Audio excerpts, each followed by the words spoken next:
Though he only jogged through a 10:09, he has some stiff competition, though, like you said, with Johan Blake, his training partner. Yeah. But the Americans, watch out for the Americans. Justin Gatlin, Tyson Gay, Ryan Bailey blazed a 9:88 yesterday. Where'd that come from? So there's a lot of people knocking on his door, like you said. Yeah, there's two brothers, Ian Warner and Justin Warner, running. So I'm going to actually be tuning in to watch the Warner brothers, which I think is quite unique to have two brothers on the relay with last name Warner.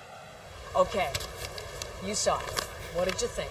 Did he forget the doubters? The doubters they're done. He proved them all wrong. That's right. I was shocked, good shocked, because truthfully, until that race, no one really knew what Bolt would bring. And of course, all week I've been touting him as the favorite, like he'd be the winner. But until he actually crossed the line, I don't think anyone really knew what Bolt was going to bring to the table. But it was the most exhilarating 9.63 seconds of my life and probably a lot of Jamaican lives.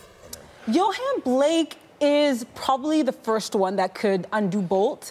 A teammate, a fellow, a Jamaican. Teammate, friend. At the same time, knowing what he's done in the 100, I think Johan knows that Bolt is coming with a totally different level of play here. Johan Blake ran a really fast 200 last year. I think it was 19.26, which is a phenomenal time. He's probably the only one that can challenge Bolt. How do you rank Canada's chances in the event?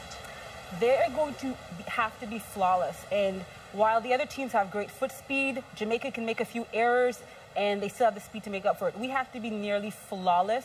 We have to be really risky with our exchanges. We can't waste any time. They're right. They should be able to be top 5 here in this final. Is there a serious chance at a medal here?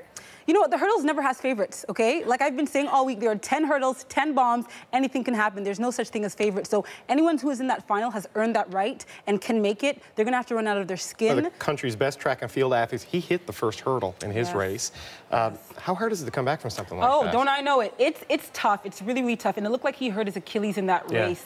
The poignant thing that I saw, though, was after he fell, he walked off, but then he actually hobbled to the finish line, didn't take the wheelchair, and kissed the last hurdle. And there were two competitors, Andy Turner from Great Britain and Jackson Quinones of Spain, who actually carted him off and held his hand up high. So in the hurdles, there's a bit of camaraderie because, like I said before, our foes aren't each other, it's the barriers.